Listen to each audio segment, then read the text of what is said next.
This happened to a janitor at my high school, and this was some time back in 2014. We'll call him by the name Jordan. Jordan was working as a janitor at my high school back when I was in town, and he used to be a janitor, and of course he had been a janitor for the last 25 years. Of course, it was a decent job since due to his injury he couldn't really do much. So janitor was pretty much all he could really do aside from fast food retail stores. Of course, he does have a wife and they had two kids, and his wife works at a pretty damn good job. Of course, his income was enough to, have a little bit of extra money for stuff that they may need. However, though, Jordan was pretty much doing the night shift at the high school, and this was sometime in the summer. Of course, it was dark, and of course, there were only a few lights illuminating the school, which of course, he was doing night shift duty as a janitor, making sure all the classrooms are cleaned as well as the floor and the hallways. Since this was the summertime and it was a week before school would start again, he was mopping up the hallway of what seemed to be the English room hallway. As he was sweeping and even doing some mopping, he ended up hearing what sounded like footsteps coming from the other hallway. At first he thought that maybe it could have been another janitor, but there was a lot of things wrong with that, and the other janitor was at the other side of the school. He was on the far side of the school and he had no idea who it was. At first he thought that maybe somebody could be pulling a prank on him, but he didn't even consider who would get into the school since all the doors were locked with the exception of the janitors having keys to get in. He ended up going over to one of the classrooms. I assumed it was an English classroom, and as soon as he peeked in, he heard a laugh of a child. As soon as he heard that, he ended up getting out of there and ended up alerting the other janitor about it. Of course, the other janitor didn't buy his story and just thought that Jordan was pretty much just needing more sleep and that he was up most of the night and pretty much the usual lecture. Jordan had quit doing night shifts that day and he never did night shifts for that school again. He doesn't even know if the other janitors had discovered anything like this, but it was definitely something that he never expected. Still to this day, he is not sure if what he heard that day was paranormal or not, but he is not doing any more night shifts to find out.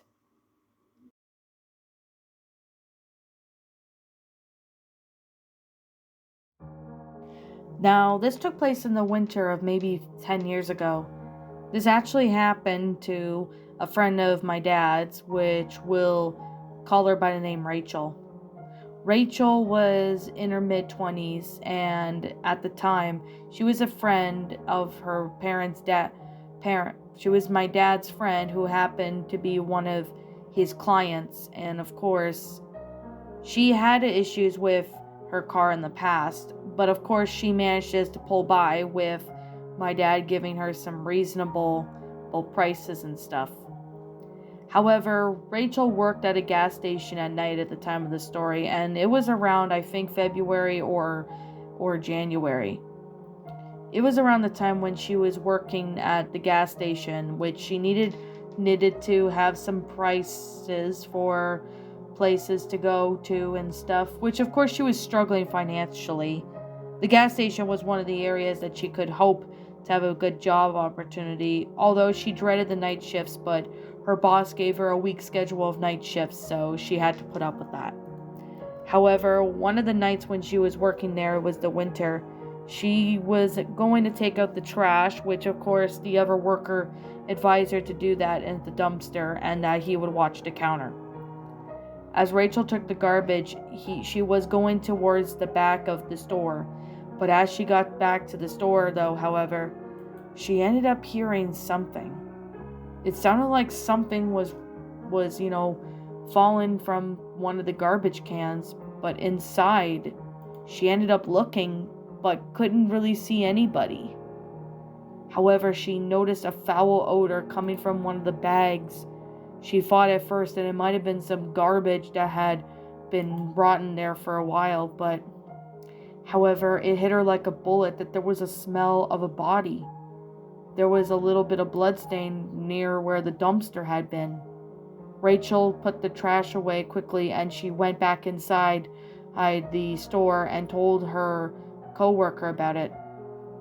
Her coworker had ended up calling the police and they ended up explaining about the body that was inside the dumpster. Of course, when the police arrived, they checked the dumpster but didn't seem to find anything in there. But they did see, however, there was a blood stain on the ground and they weren't sure as to what the body was or who put it there. Of course, the gas station was closed for the remainder of the night and it was closed for at least a week for some further investigation. Needless to say is that Rachel never did night shifts again, and she quit her job right then and there, as that was one of the most disturbing but also horrifying experiences Rachel had while she was working. She doesn't even know who the killer was or how that person died, but regardless, she has sympathy for the person that died, and she doesn't even want to know how she died, or he died for that matter, whoever that person is. She doesn't even want to return to the gas station that she had that horrifying experience from. She ended up getting a different job though, but she never worked the night shift at a local gas station ever again.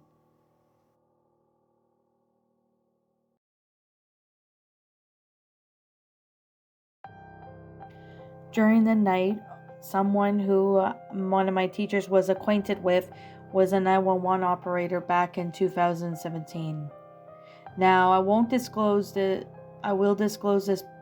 for privacy reasons. I'm not going to say who this person was that took 911 calls that was acquainted with one of the teachers in my high school, but she had been taking 911 calls for the past few years in the US.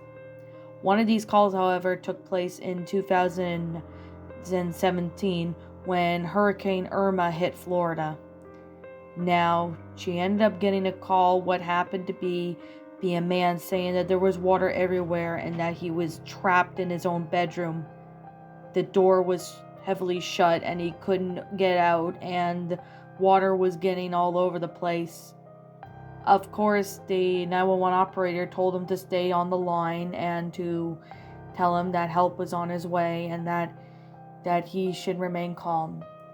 However, though, eventually the water got too high, and that's when he started suffocating, and that's when the call hung up. Not just that, though it was disturbing. However, she got a few more calls from people stuck in their vehicles getting submerged into water, and it even have a young woman who ended up being swept away and drowned. These were the calls that this person who took 911 calls were really disturbed by them, and they happened during the middle of the night.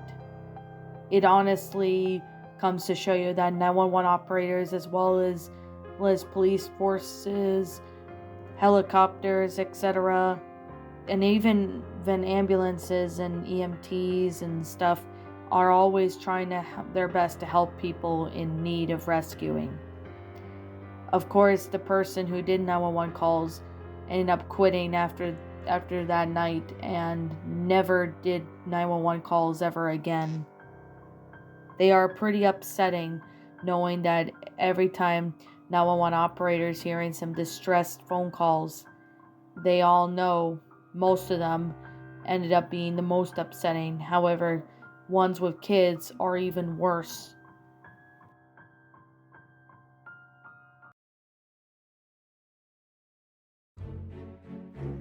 Now, this happened one night to my friend, which we'll call her Charlotte for the sake of the story. Charlotte did night shifts a few times at Walmart, but she mostly did the day shifts.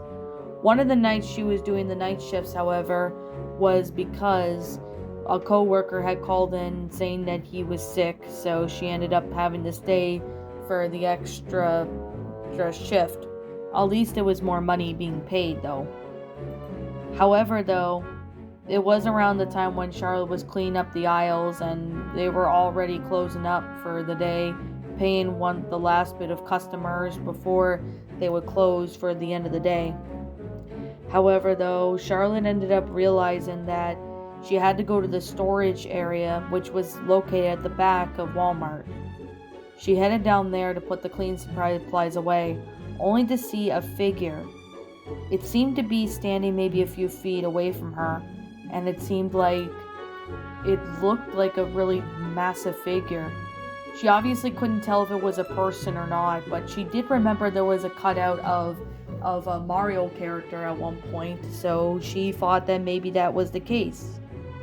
She ended up going to tell her boss about it the next day, and when she mentioned about the figure, she thought that it could have been the Bowser cutout that they had at Walmart.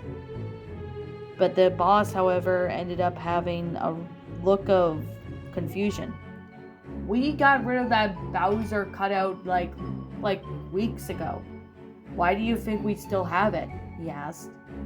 Honestly, Charlotte had no idea if that was paranormal or not, but taking the fact that that thing looked like a Bowser cutout, she honestly did not know what to even think of this. Nothing like that has ever happened, but she is still confused to this day, but also wondered, what was that actually in the storage room?